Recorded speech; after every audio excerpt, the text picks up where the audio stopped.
த்ருவ் விக்ரம், அனுபமா, லால், பசுபதி மற்றும் பலர் ஆக்டிங்கில் மாரி செல்வராஜ் அவர்கள் ரைட்டிங் அண்ட் டைரக்ஷனில் ஒரு ஸ்போர்ட்ஸ் ட்ராமாவாக ரிலீஸ் ஆன பைசன் மூவி ரிவ்யூ தாங்க இன்றைக்கி பார்க்க போகிறோம். இந்த மூவியோட run time 2 hours and 48 minutes. Hey guys, welcome to cinematics. இந்த மாதிரி மூவி ரிவ்யூஸ்க்கு நம்ம சேனலை சப்ஸ்கிரைப் பண்ணிவிட்டு அட் பிடிச்சிருந்தா ஒரு லைக் போட்டு விட்டுருங்க. இந்த படத்தோட ஸ்டோரி சினாப்சிஸ் என்னென்னா, தூத்துக்குடி பக்கத்தில் உள்ள வனதி அப்படின்ற கிராமத்தில் உள்ள பையன் தாங்க த்ருவ். இவருக்கு கபடி மேலே அதீத காதல்.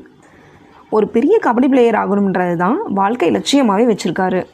ஆனால் இவங்க சைடில் பாண்டியராஜ கந்தசாமின்னு 2 அணியாக பிரிஞ்சிருக்கிற மக்கள் நீ பெரியாளா நான் பெரியாளான்னு கூட்டம் கூட்டமாக அடிச்சுக்கிட்டும் வெட்டிக்கிட்டும் சாகிற கலவரமான பூமி. இதனாலேயே த்ருவ கபடி ஆட விடாமல் தடுக்கிற அப்பா பசுபதி. எப்படியோ பிடி மாஸ்டர் உதவியோட ஸ்கூல் டீமில் இறங்குற த்ருவ் இவ்வளோ தடைகளையும் மீறி தன் லட்சியத்தை அடைஞ்சாரா இல்லையா அப்படின்றது தாங்க இந்த பைசன். மாரி செல்வராஜ் இது வரைக்கும் தன்னையும் தன் ஊர் சுற்றி உள்ள உண்மை கதையே மையமாக வச்சு படங்கள் எடுத்துகிட்டு வராரு.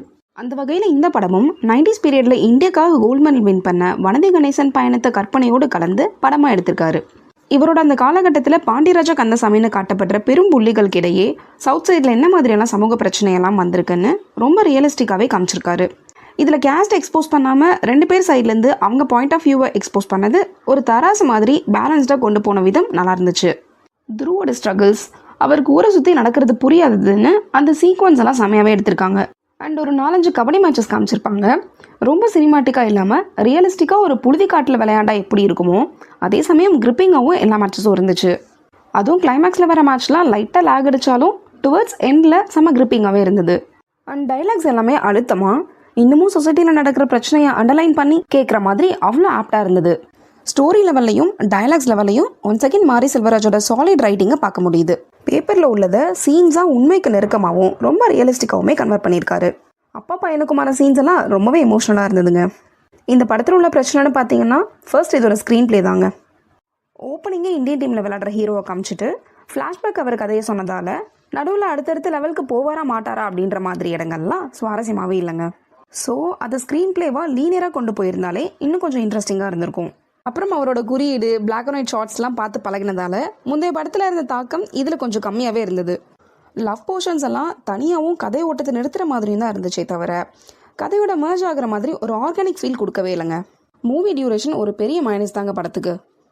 செகண்ட் ஹாஃபில் சில ரெப்பிட்டேட்டிவ் சீன்ஸும் ஃபர்ஸ்ட் ஹாஃபில் லவ் போர்ஷன்ஸுமே தூக்கிட்டு ஒரு கிரிப்பிங்கான படமாகவே கொடுத்துருக்கலாம். ஆக்டர் பர்ஃபார்மன்ஸ் பார்க்கும்போது த்ருவ் ஒரு ராக் சாலிட் பர்ஃபார்மன்ஸே கொடுத்துருக்காரு. கபடி மேட்சஸ்லாம் இவ்வளோ ரியலாக பண்ணோம்னா அதுக்கு எவ்வளோ ஹார்டான ட்ரைனிங்லாம் பண்ணியிருப்பார். பல்ட்டிலாம் அவ்வளோ அசால்ட்டாக அடிச்சுட்டு போயிட்டே இருக்காரு. நிறைய இடங்களில் சட்டிலாக இருந்தாலும் எமோஷனல் சீன்ஸ் எல்லாம் பிரித்து எடுத்துட்டாரு. தென் வலியோடு இருக்கிற ஒவ்வொரு இடத்தையும் ஸ்ட்ராங்காகவே கன்வே பண்ணியிருந்தார். கேரக்டர்ஸாக த்ருவை தாண்டி பசுபதி கேரக்டர் ஒரு பெரிய தாக்கத்தை ஏற்படுத்துச்சுங்க. ஒரு அப்பா தான் பையன் கனவுக்கு எப்படியெல்லாம் போராடுறாருன்னு அவர் கேரக்டர் ஆர்க்க செதுக்கியிருக்காரு டேரக்டர். அதை பசுபதியும் அப்படியே உள்வாங்கி செம்ம எமோஷ்னலாக கொடுத்துருக்காரு. அவ்வளோ இம்பாக்ட்ஃபுல்லாக இருந்தது அவர் கேரக்டர். அனுபமா ஒரு ஸ்டப்பன் கேர்ளாக தான் நடிப்பை பிரமாதமாகவே வெளிப்படுத்தியிருக்காங்க. பட் அவங்க கதை தனியாக இருந்ததால் அவங்களுக்கு கல்யாணம் ஆக போகிற சீன் தவிர வேறு எதுவுமே பெருசாக ஓட்டலை. அமீர் வடச்சென்னை ராஜனோட ஒரு எக்ஸ்டெண்டட் வெர்ஷனாக தாங்க வராரு. அவரோட சீன்ஸும் லாலோட சீன்ஸும் அவங்க நடிப்பினால ரொம்ப யதார்த்தமாகவே இருந்தது. பிடி மாஸ்டராக வர அருவி மதன் ஒரு பிளேயரை எப்படியா மேலே கொண்டு வந்துட மாட்டோமான்ற ஏக்கத்தை ரொம்ப அருமையாகவே தான் நடிப்பில் வெளிப்படுத்தியிருந்தார்.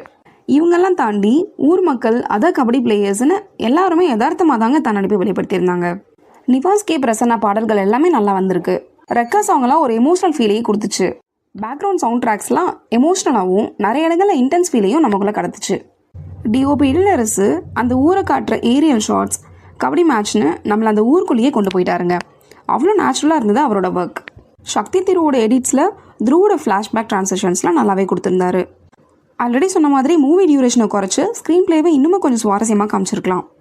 இந்த படத்தோட பாசிட்டிவ்ஸ்னு பார்த்தீங்கன்னா, story, heart hitting scenes, engaging kabaddi matches, actors performance, music and அவங்க வாழ்வியலை அப்படியே பிரதிபலிக்கிற சினிமாட்டோகிராஃபி. நெகட்டிவ்ஸ்னு பார்த்தா நான் லீனியர் ஸ்க்ரீன் பிளே, சில slow moving transition shots, love portions and பர்டிகுலராக மூவி டியூரேஷன். ஓவராலாக நம்ம தமிழ்நாட்டில் நடந்த உண்மை சம்பவத்தை மையமாக வச்சு ஒரு எமோஷனல் ஸ்போர்ட்ஸ் ட்ராமா படத்தை பார்க்கணும்னா அதுக்கான படம் தாங்க இது. So don't miss out the harsh reality of Bison. Cinematics rating for this movie is 7.5 out of 10. Thank you guys.